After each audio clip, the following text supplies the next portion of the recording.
Então, vamos falar de que hoje? Que tal falarmos sobre Sammuti e Vimutti, convenções e liberação?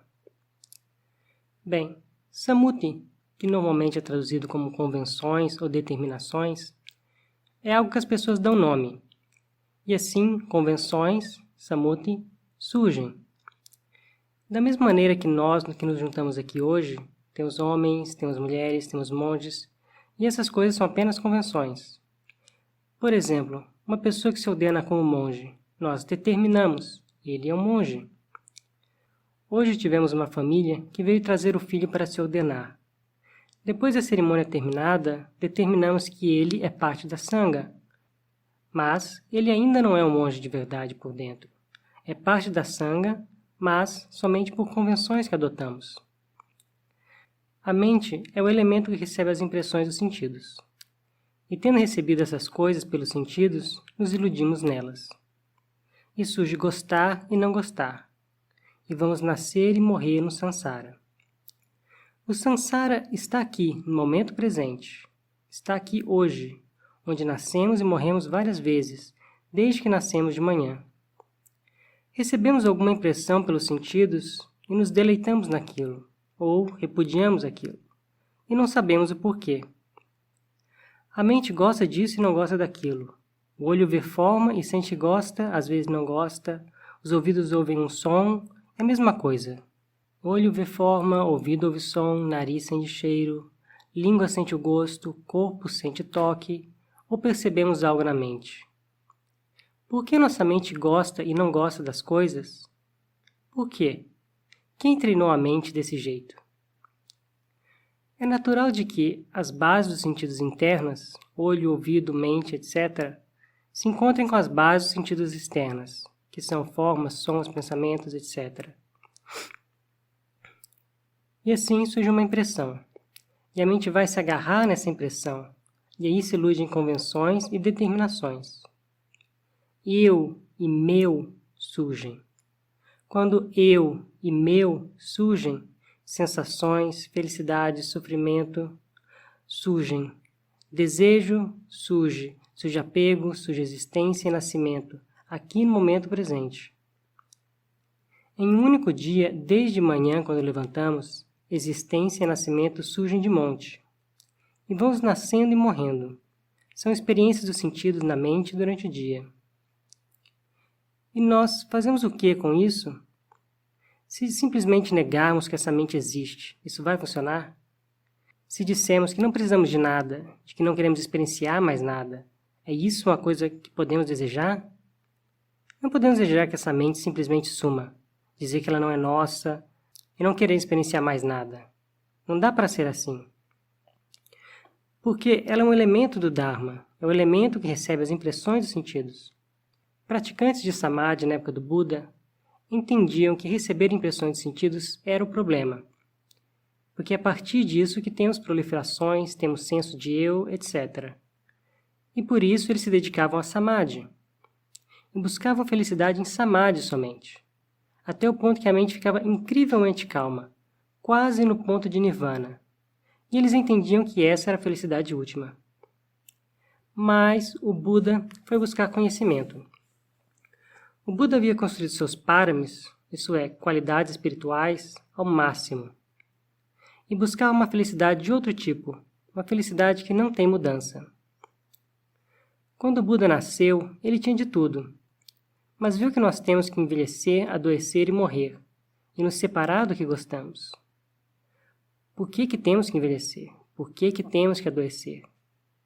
Refletiu que é melhor ir buscar um coração que não tenha sofrimento, e saiu em busca disso.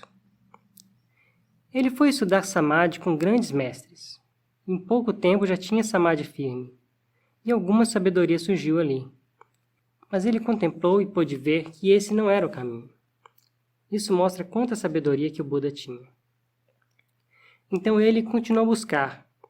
Tentou a autotortura, mas ainda não encontrou o que buscava.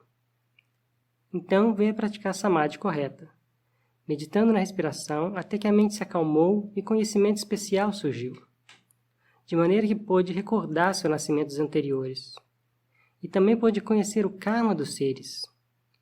mas nesse ponto ainda não havia despertado. Até que então ele contemplou o Dharma e viu que ignorância era a causa e condição para surgirem sankaras, para surgir vijnana, surgir nome e forma, surgir à base dos sentidos, contato, sensações, desejo, apego, existência, nascimento e sofrimento. E entendeu que havia ignorância. E tendo ignorância como causa e condições, as coisas surgem assim. E sofrimento surge no coração. Mas isso tudo surge muito rápido. Quando a ignorância surge, já é causa e condição para o sofrimento surgir. Ajahn Chah dá o exemplo de alguém que cai de uma árvore. Quando a pessoa cai e chega no chão, não sabe quantos galhos atravessou pelo caminho. Ela só sente a dor caída no chão. Ignorância, desejo e apego que fazem o sofrimento surgir.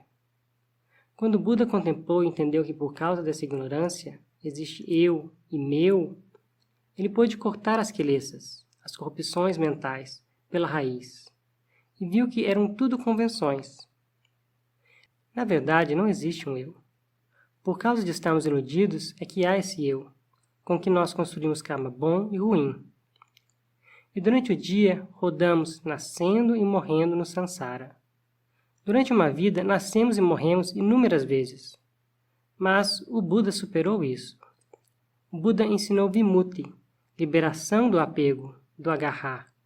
E assim surgiu a Sangha em grande número.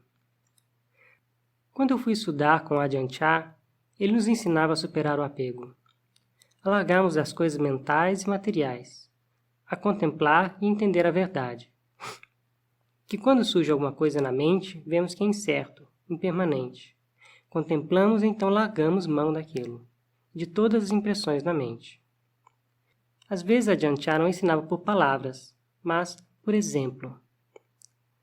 Certa vez, quando eu ainda estava no meu primeiro ano monástico, havia um certo monge lá no mosteiro que era muito travesso. Ele era um monge recém-ordenado e nem havia completado um vassa.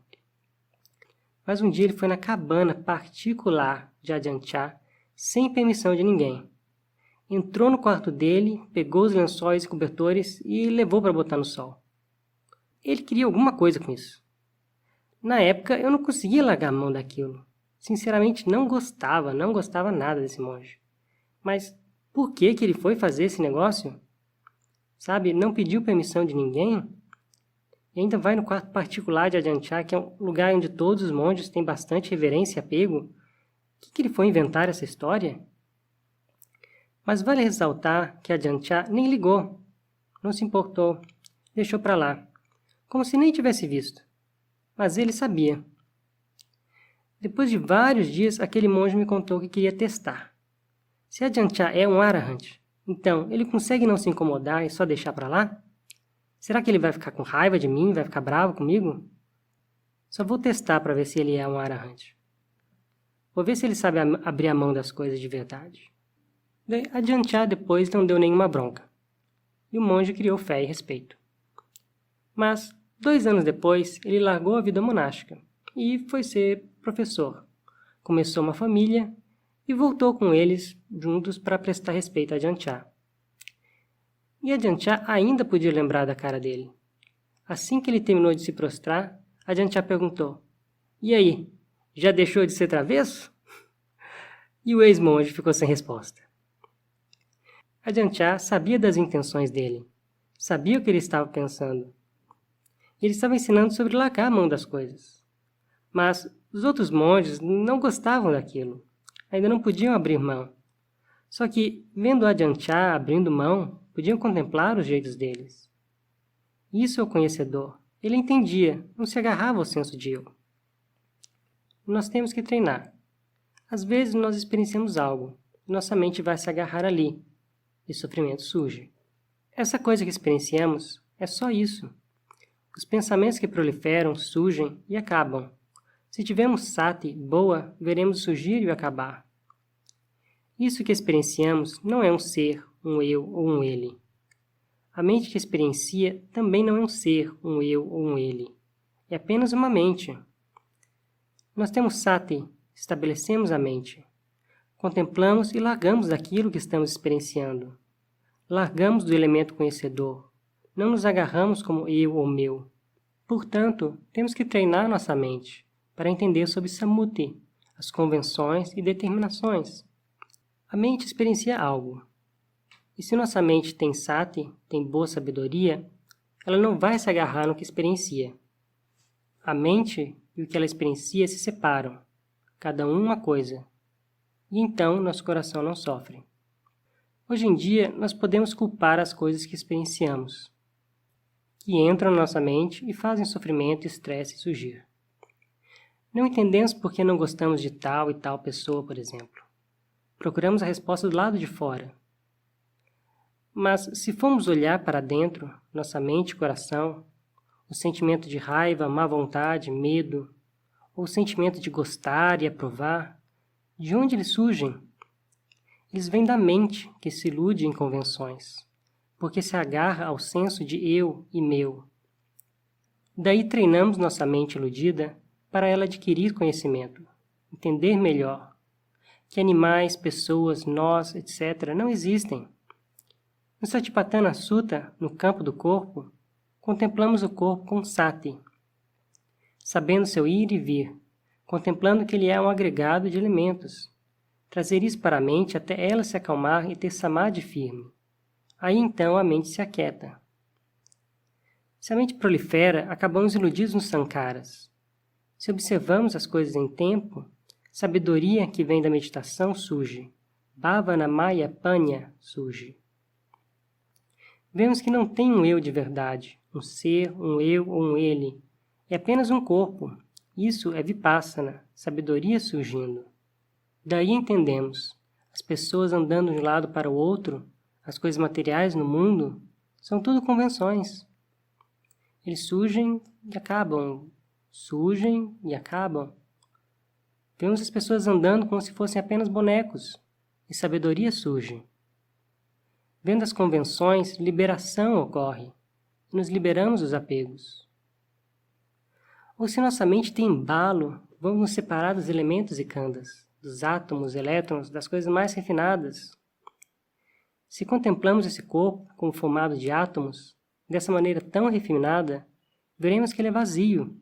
Daí conhecimento surge de que a forma física é anatta. Vemos através das convenções e liberação segue atrás. Daí entendemos claramente a mente e matéria. Entendemos a forma física que tomávamos como eu, de que não é um eu. Vemos que são só elementos que se juntaram, não dá para encontrar um indivíduo ali. Vemos o vazio. Vemos que a mente e matéria são vazios. Vemos através das convenções, como as convenções de que temos um eu, um corpo. E liberação surge no coração. Vemos o Dharma. Tomamos o exemplo de um copo. Se separarmos seus elementos, não tem nada ali. Vamos separando até que não tenha nada. Quando não tem nada aí, é o vazio. Tem uma construção como essa em que estamos aqui agora. Temos madeira, tijolos, pedra, cimento. Se vamos separando os elementos, daí não tem nada. É vazio, é anatta. O nosso corpo também não existe de verdade. Não existe homem, mulher, etc. Chamamos isso de convenções. Daí vemos de acordo com a verdade, não se agarrando às coisas. Essa é a prática que segue o ápice dos ensinamentos do Buda, que é a liberação do apego. Nos apegamos a algo, isso é causa para o sofrimento surgir. Nos apegamos e dizemos que queremos as coisas sejam assim, que as coisas sejam assado e não de outro jeito. Nos perdemos no nosso deleite das coisas que gostamos. Isso é tanha, desejo. Treinamos nossa mente contemplando. Se passamos por algo que não gostamos, vemos como incerto. Se é algo que gostamos, vemos como incerto. Temos sabedoria. Contemplamos para separar a mente daquilo que ela está experienciando e dos seus humores. Por enquanto, nós não podemos separar a mente daquilo que ela experiencia. É como se fossem um. Porque quando um pensamento surge, apego vai se agarrar a ele e o toma como algo nosso, como eu. Daí temos que treinar a mente para ela se tranquilizar. separar a mente das coisas. Daí temos que treinar a mente para ela se tranquilizar, separar a mente dessas coisas. Mas depois que separam, ainda podem estar nas aparências. Por exemplo, na época em que eu estava com Ajahn Chah, de vez em quando ele se mostrava bravo. Quando ele ficava bravo, o salão inteiro ficava em silêncio. Teve uma vez que alguns monges noviços haviam tomado algumas bebidas geladas.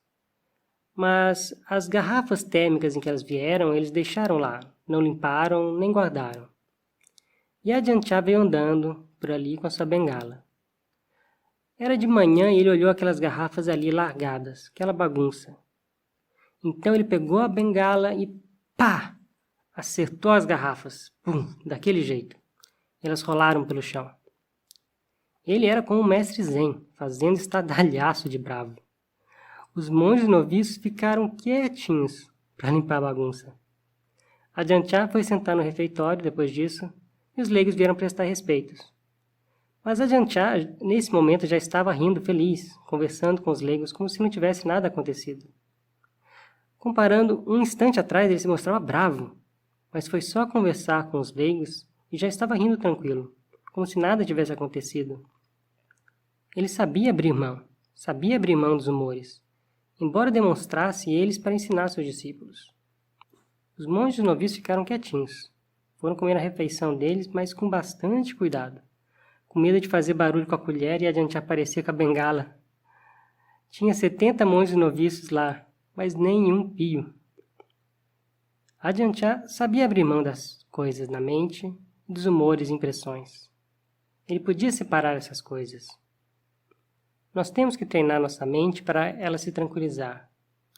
Entender a mente, entender as coisas que a mente experiencia, ver que o corpo é apenas um corpo, separar os elementos, separar os khandas, separamos as bases dos sentidos, para vermos que não tem um eu, não tem um meu. Separamos o corpo, cabelo, pelo, unhas, dentes, pele, todas as 32 partes. Não podemos encontrar um ser, um eu ou um ele ali. Ou contemplamos que esse corpo tem que morrer antes de morrer. Contemplamos alguém morto e nossa mente fica quieta. Os sankaras podem proliferar, de que essa pessoa morta na nossa frente era um homem, uma mulher, um policial, um soldado. Mas quando prolifera assim, a mente já está